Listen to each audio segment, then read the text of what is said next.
যে 12 class pass করার পরে অনেক বাংলা জুড়ে অভিভাবক রয়েছেন, রেজাল্ট বেরোনোর পরেও ভর্তি প্রক্রিয়ায় কাল বিলম্ব হয়েছিল বলে আপনারা কিছুটা উদ্বিগ্ন হয়েছিলেন। এই বিষয় নিয়ে বিস্তারিত মুখ্যমন্ত্রী বলবেন। তবে আমাদের কাছে দুর্ভাগ্যের যে বাংলার সরকারের বিরুদ্ধে যুদ্ধ ঘোষণা করতে গিয়ে এবং তৃণমূল কংগ্রেসকে শিক্ষা দিতে গিয়ে কলকাতা হাইকোর্টের বিচার ব্যবস্থার একাংশ বাংলার ছাত্র যুব সমাজের জীবনে অন্ধকার নামিয়ে আনার চেষ্টা করেছিল।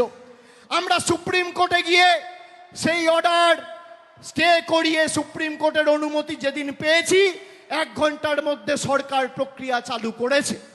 আমি আপনাদের অনুরোধ করব, এসআইআর এর বিরুদ্ধে আমাদের লড়াই চলবে। যদি একটা বাংলার মানুষের মৌলিক বা ভোটাধিকার বিজেপির সরকার কাটতে চায়, তাহলে 10 লক্ষ লোক নিয়ে দিল্লির রাজপথ তৃণমূল কংগ্রেস ঘেরাও করে কত ধানে কত চাল আছে প্রমাণ করবে। হঠাৎ করে সংশোধন পরিবর্তন করার আইন নিয়ে চলে এলো আজ থেকে 4 দিন আগে। রাতের অন্ধকারে আইন পাস করিয়ে তারা ভেবেছিল যে ভারতবর্ষটাকে নিজের ময়ূরসী পাট্টা করে রাজত্বে আর পৈতৃক সম্পত্তিতে পরিণত করব। খালি তৃণমূল কংগ্রেসের 28 জন সাংসদ সেদিনকে দিল্লিতে ওয়েলে নেমে প্রতিবাদ করে অমিত শাহকে 4th রোতে পাঠিয়ে বিল ইন্ট্রোডিউস করিয়েছিল। আপনি সামনের সারিতে বসে বিলটা পর্যন্ত পেশ করতে পারেননি। এটাই তৃণমূল কংগ্রেসের ক্ষমতা। মমতা বন্দ্যোপাধ্যায়কে বাংলা থেকে সরানোর কথা বলে তাদেরকে বলবো, তৃণমূল কংগ্রেসের নেত্রীর সাথে পরে লড়বে, আগে ছাত্র যুবর সাথে মোকাবেলা করো, তারা 10-0 গোলে তোমাদের প্রতিহত করবে। মমতা বন্দ্যোপাধ্যায়কে বাংলা থেকে সরানোর কথা বলে তাদেরকে বলবো, তৃণমূল কংগ্রেসের নেত্রীর সাথে পরে লড়বে, আগে ছাত্র যুবর সাথে মোকাবেলা করো, তারা 10-0 গোলে তোমাদের প্রতিহত করবে। আমাদের রাজ্যের সরকার মন্ত্রিসভায় পাস করিয়ে, বিধানসভায় পাস করিয়ে অপরাজিতা বিল সেপ্টেম্বরের প্রথম সপ্তাহে রাজ্যপালের কাছে পাঠিয়েছিল, যাতে এরকম নরকীয় ঘটনার কোনো পুনরাবৃত্তি বাংলা সহ দেশের কোনো মাটিতে না ঘটে।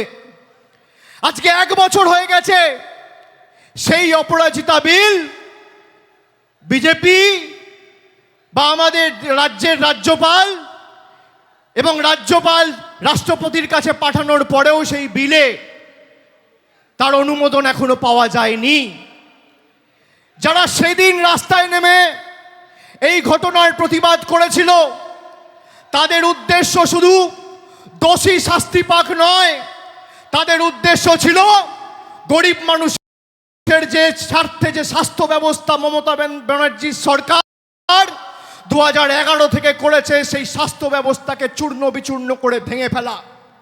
না হলে আজকে সেই সিপিএম আর কংগ্রেস আর বিজেপির বন্ধুদের আওয়াজ অপরাজিতা বিল নিয়ে উঠছে না কেন? তারা আন্দোলন করে মিটিং মিছিল করছে না যে এই বিল অবিলম্বে কেন্দ্র সরকারকে পাস করতে হবে? আপনারা বলুন তো, আপনারা অপরাজিতা বিল পাস হয় তার পক্ষে না বিপক্ষে? হাত তুলে বলুন। আপনারা চান এই বাংলায় যে ঘটনা ঘটেছে এবং তৎক্ষণাৎ 1 মাসের মধ্যে আমাদের রাজ্য সরকার যে অপরাজিতা অ্যান্টি রেপ বিল বিধানসভায় পাস করিয়ে রাজ্যপালের মারফত রাষ্ট্রপতির কাছে পাঠিয়েছে, সেটা পাস হওয়া উচিত কিনা উচিত? হাত তুলে বলুন, সবাই হাত তুলে বলুন, উচিত কিনা উচিত? আপনারা এলাকায় বলবেন না যে এই বিলকে আটকে রেখেছে? বলবেন না? বলবেন না? বলবেন না? যারা এসআইআর করে আমাদের মৌলিক